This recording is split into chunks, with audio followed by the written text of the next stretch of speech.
I left my infertile wife to start a family with my mistress. She had twins with her new husband. And I just found out my mistress's baby isn't mine. I cheated on my wife for 4 months. I told myself it meant nothing. Then I came home one night and the house was dark, her things were gone, and there was an envelope on the kitchen table that listed every single lie I had told her, with dates next to each one. The joint accounts were already drained. The divorce papers were already filed. She didn't yell. She didn't call. She just left. And I sat on that kitchen floor alone, and I realized the woman I thought was disappearing had been watching me the entire time. That was my first mistake. Thinking Catherine wasn't paying attention. My wife's name is Catherine. We had been married for 4 years. Together for 7 before that. 11 years total. We met in graduate school. We became inseparable. By the time we graduated, marriage wasn't a choice. It was the only logical next step. I loved her. I need to say that clearly. It is easy to rewrite the history and pretend the whole thing was a slow-motion disaster. It wasn't. Catherine was sharp. Dry humor that caught you off guard. She had a stillness to her. A calm that made every room feel quieter just because she was in it. She was the steadiest thing in my life. I took that for granted so completely that I didn't notice it was there until it was gone. Here is the thing nobody warns you about when infertility enters a marriage. It doesn't just add pain. It becomes the marriage. Every weekend. Every holiday. Every dinner party where someone announces a pregnancy. All of it gets filtered through one massive, open wound that neither of you can close. Catherine and I had been trying for 2 years before the doctors made it official. Her body wasn't going to cooperate. The treatments failed. The appointments piled up. The grief came in waves. Sometimes silent. Sometimes explosive. We handled it differently, which meant we handled it badly. Catherine pulled inward. She got quieter. She stopped initiating anything. Conversation. Intimacy. Plans. She wasn't rejecting me. She was disappearing. And instead of reaching toward her, instead of sitting in that pain with her the way a husband should, I started looking outward. That is on me. Entirely on me.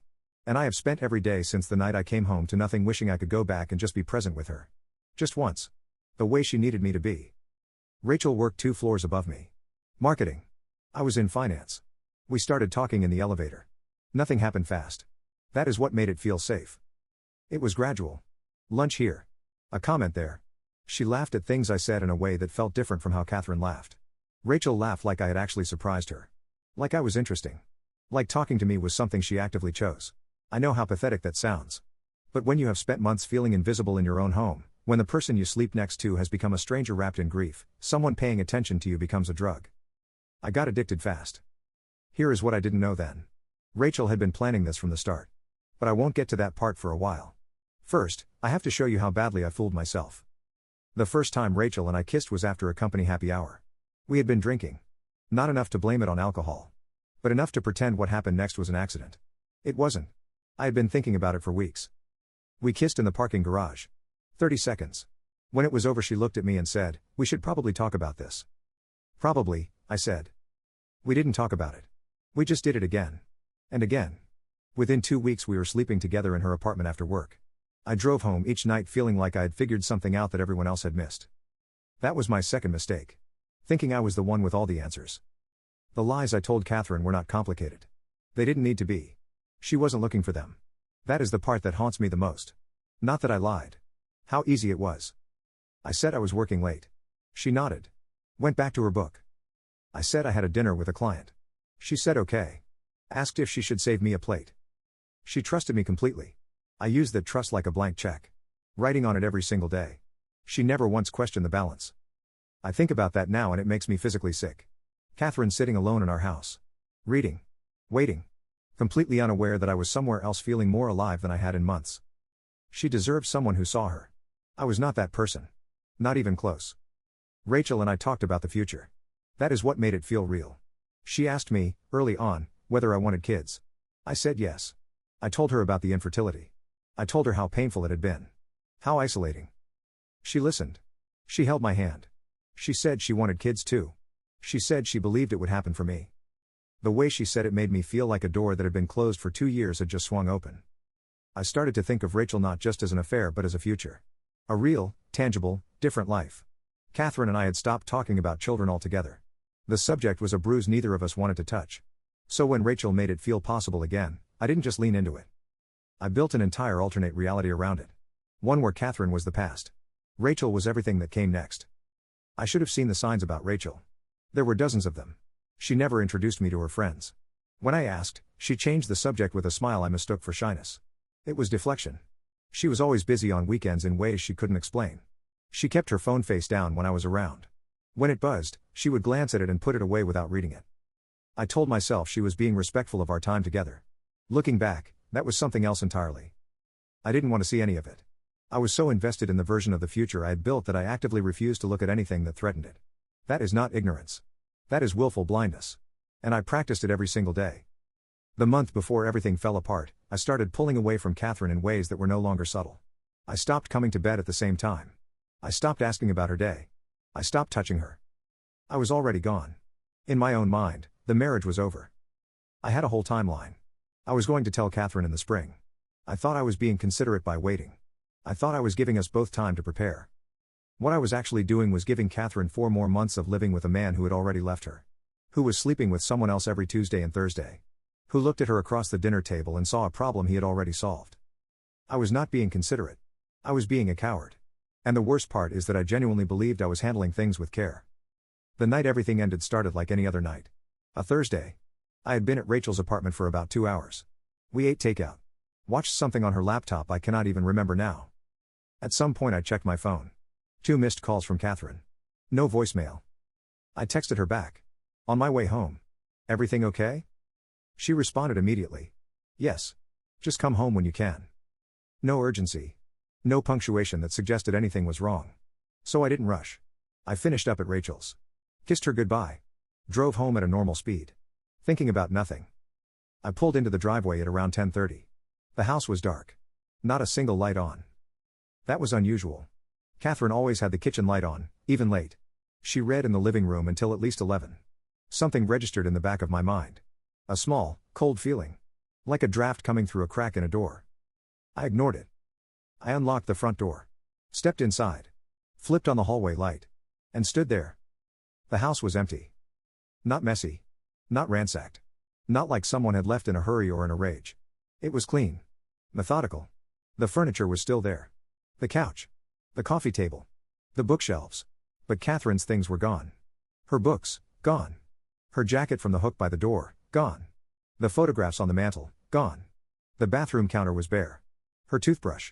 Her makeup. Everything she owned that fit in a box was no longer in that house.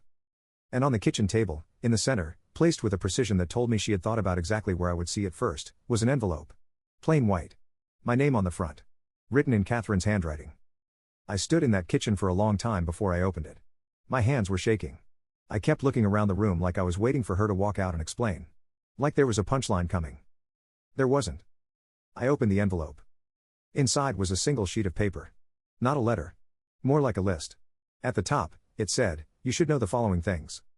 And then, in that same careful handwriting, she had written out exactly what she knew. She knew about Rachel. She knew the name. The floor she worked on. The apartment address.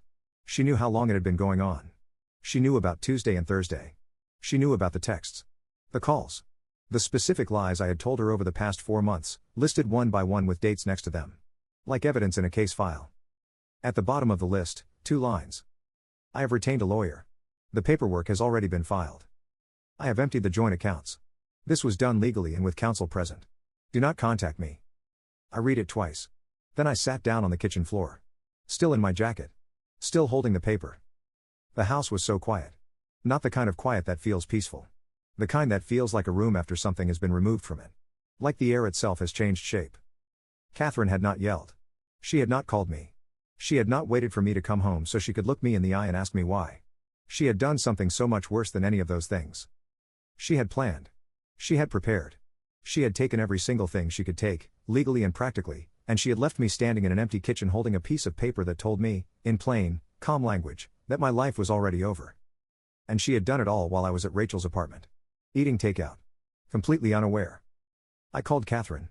Straight to voicemail. I called again. Same thing. I texted her. No response. I called her mother. Voicemail. I called Catherine's sister. She picked up on the second ring. She told us this might happen, she said. Flat. No emotion. Don't call again tonight. She hung up. I sat on that kitchen floor until 2 in the morning. Calling numbers that no one answered. Reading that piece of paper over and over. Trying to find the crack. The place where I could wedge my way back in. There was no crack. Catherine had sealed every door before she walked through them. I had underestimated her. That was my biggest mistake. Maybe even bigger than the affair itself. I had looked at my quiet, still, grieving wife and I had mistaken her silence for weakness.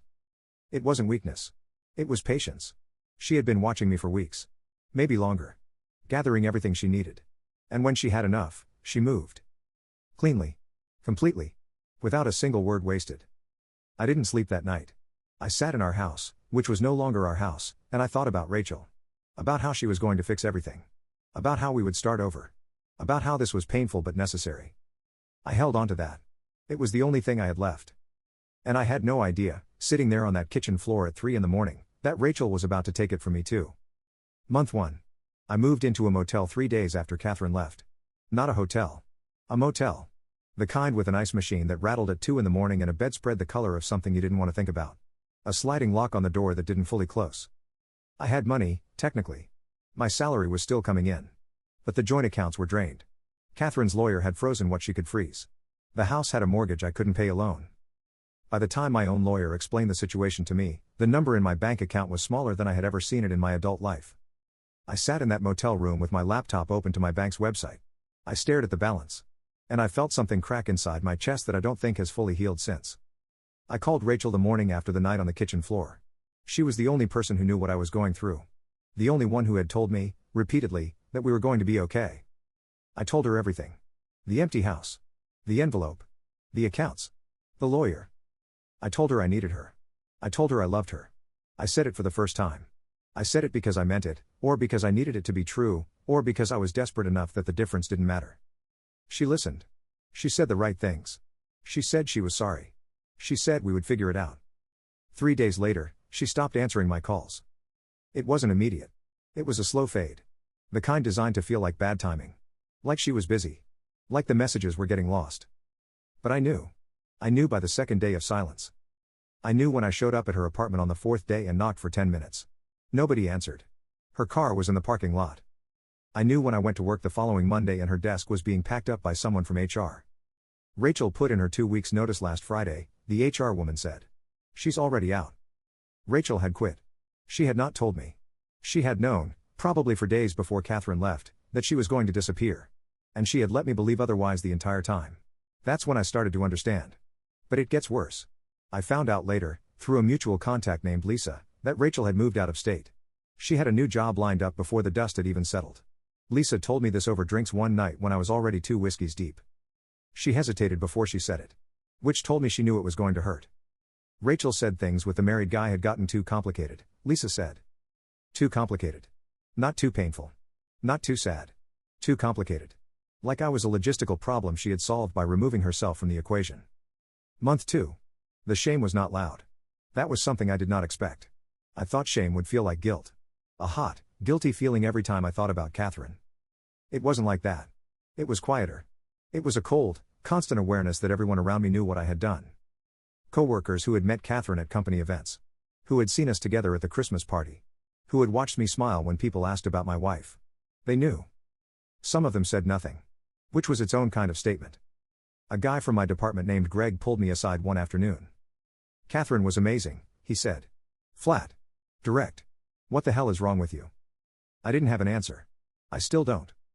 I tried to reach Catherine for weeks. Texts. Calls. Emails. A letter I wrote and mailed to her mother's address because I didn't know where Catherine had gone. Nothing came back. Not a response. Not a rejection. Not even an acknowledgement. It was as if I had been erased from her life so completely that the space where I had existed had simply closed over. Her lawyer sent one email, through my lawyer, telling me to cease all direct contact or face legal consequences. That was the last communication I received from Catherine's side for almost a year. One email. Clinical. Final. I had spent 11 years building a life with this woman. She had reduced our entire connection to a legal warning. And she had every right to do it. Month 3. I moved out of the motel because I could not afford it anymore. My lawyer's fees were eating what was left of my salary after the divorce settlement. Catherine's attorney had built a case around the infidelity. In our state, that mattered. I lost the house. I lost a significant portion of what I had saved over years of working. I ended up renting a studio apartment in a part of town I had never set foot in before. The kitchen and the bedroom were the same room. The window looked out onto the side of another building. I furnished it with things from a thrift store. I ate cheap groceries. I went to work. I came home. I sat in silence. 6 months earlier I had been a man with a life. Now I was a man with a mattress on the floor and a hot plate. Month 8. The first time I heard about Catherine's new relationship was through Facebook. I had not unfriended her. I had not been able to bring myself to do it. In retrospect, that was a form of self-harm I was too numb to recognize. One evening I was scrolling through my feed and I saw a photo. Catherine, at some kind of dinner event, laughing. Genuinely laughing. With a man I didn't recognize. His hand was on the small of her back. She looked different. Not just happy. Lighter. Like someone had lifted something off her that she had been carrying for a very long time. The person who had been weighing her down was me. I stared at that photo for 20 minutes. I didn't feel jealous. I felt something worse. I felt like I was seeing, for the first time, what Catherine's life could have been if I hadn't spent years making it smaller. His name was David. He was a teacher. Calm looking. Kind eyes. He commented on Catherine's posts with things that were simple and specific. Not performative.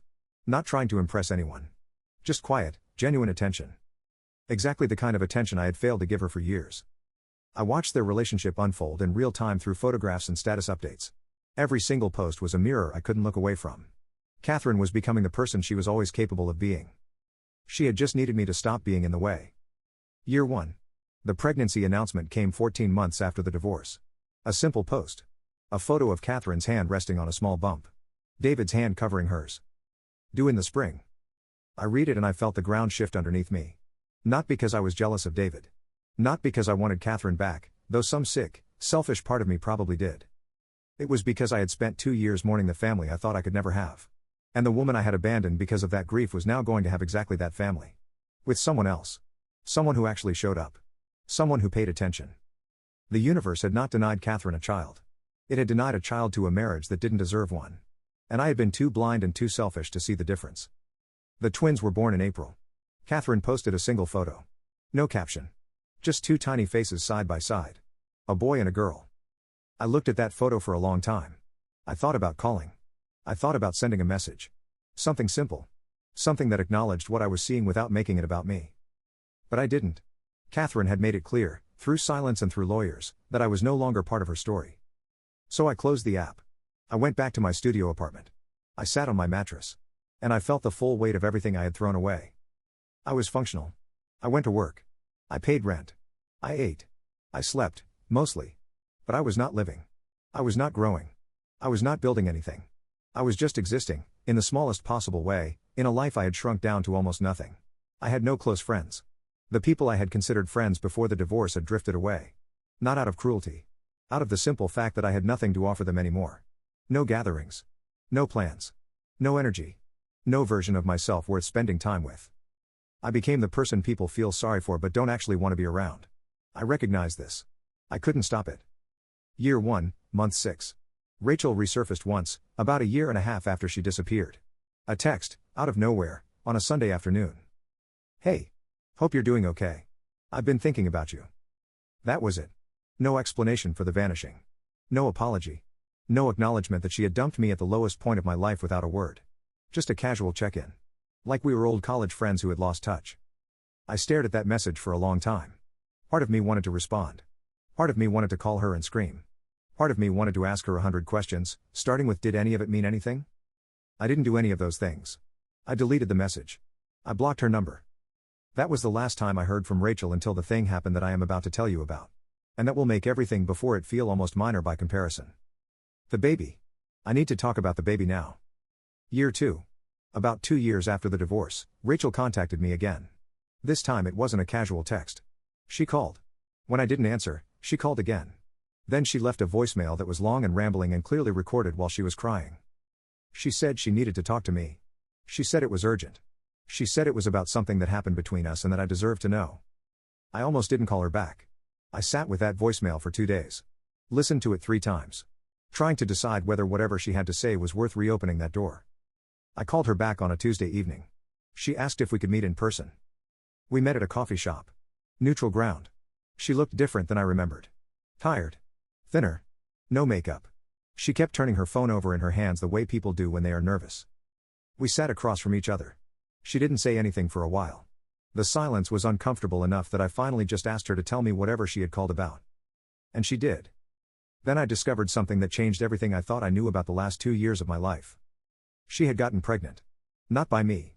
By someone else entirely. A man she had been seeing on and off for years. Someone she had never mentioned to me. Someone who had been in the picture the entire time we were together. The pregnancy had happened after she left me. But the relationship, the other relationship, the one she had never told me about, had been there from the beginning. From before I ever kissed her in that parking garage. From before any of it. She had been seeing him the whole time. I was not the only affair. I was not even the primary one. I had been the side arrangement. The distraction.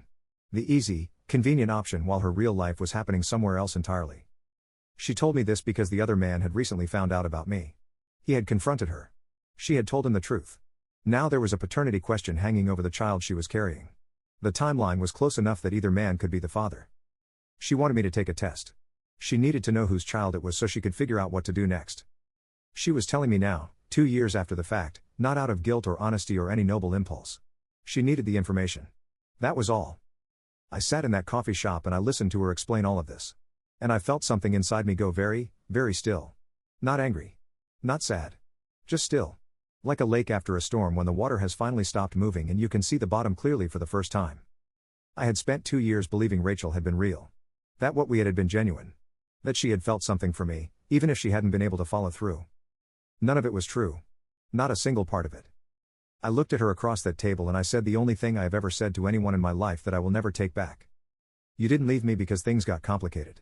You left me because I was never the one. She didn't say anything. She just looked at her hands. I took the test. It came back 2 weeks later. The baby was not mine. I want you to understand what that meant.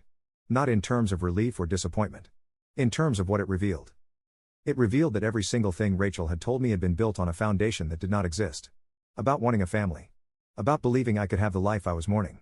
About feeling something real when we were together. All of it. Gone. She had not been falling in love with me. She had not been choosing me. She had been managing me. Keeping me close enough to be useful. Distant enough to be expendable. And I had handed her every piece of information she needed to do it. I had told her about the infertility. About my marriage. About my loneliness. I had handed her the blueprint of my vulnerabilities and she had used every single one of them. I think about Catherine sometimes, late at night, in my apartment, in the quiet. I think about what she must have felt during those months when I was lying to her. When I was pulling away. When I was sitting across from her at dinner and seeing a stranger. I think about the night she left. How long she must have been planning it. How carefully she must have watched me, cataloging every lie, every absence, every small betrayal, building her case not out of anger but out of self-preservation. She saw what was happening. She chose herself. She chose the future over the marriage. And she was right to do it. I know that now. I have known it for a long time.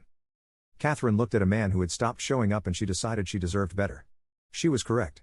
Completely, absolutely correct. I watched her build the life I destroyed from the outside. Through the occasional social media post. Through updates her sister sometimes shared without meaning to. David and Catherine got married last year. Small ceremony. A handful of photos posted afterward. The twins are healthy and growing. Catherine looks happy in every photo I have seen. Not performatively happy. Not the kind of happy that is trying to prove something to someone. Just happy. The kind of happy that comes from finally being in a place where you are seen and valued and not taken for granted. She found that. After everything I put her through, she found it. And that is not a tragedy. That is the only part of this story that isn't. I am 37 now. It has been 3 years since the night I came home to an empty house. I live in that studio apartment. I still work at the same company. I eat alone most nights. I have not been on a date. I have not rebuilt anything. I have not become someone new. I have learned that I am capable of doing enormous damage to someone I love without ever intending to. I have learned that boredom and loneliness are not reasons to blow up your life. They are reasons to do the hard, unglamorous work of fixing it in place. I have learned that the people who make you feel alive are not always the people who are good for you. And that the quiet, steady love of someone like Catherine is not something to escape from. It is the rarest thing in the world. And I threw it away because I was too stupid and too ungrateful to recognize what I had. But here is the thing that keeps me awake at night. The thing I cannot shake no matter how much time passes. I did not lose Catherine because she stopped loving me. I did not lose Rachel because she never loved me. I lost everything because I spent years looking at a good life and deciding it wasn't enough. Then I spent months chasing something that was never real. And by the time I understood the difference between the two, there was nothing left to go back to. Catherine moved on. Rachel was never there. And I am here. Alone. In an apartment that is too small for the amount of empty space it contains. Someone reading this might think the worst part is finding out the baby isn't mine. It isn't. The worst part is that it doesn't even matter. The baby was never going to be mine. Rachel was never going to be what I needed her to be. The affair was never going to give me the family I wanted. The only person who might have given me that was the woman I abandoned in the middle of the worst year of her life because I couldn't be bothered to stay. And she is gone. Not angry. Not waiting. Just gone. The way a door closes when you walk out of it for the last time and don't look back. I don't get to be the guy who learned the hard way and came out the other side with wisdom. I'm just the guy who learned the hard way. If you are reading this and you have someone at home who is quiet, steady, and still there after everything, that is not boredom. That is the rarest thing in the world. And some doors don't reopen once you walk through them.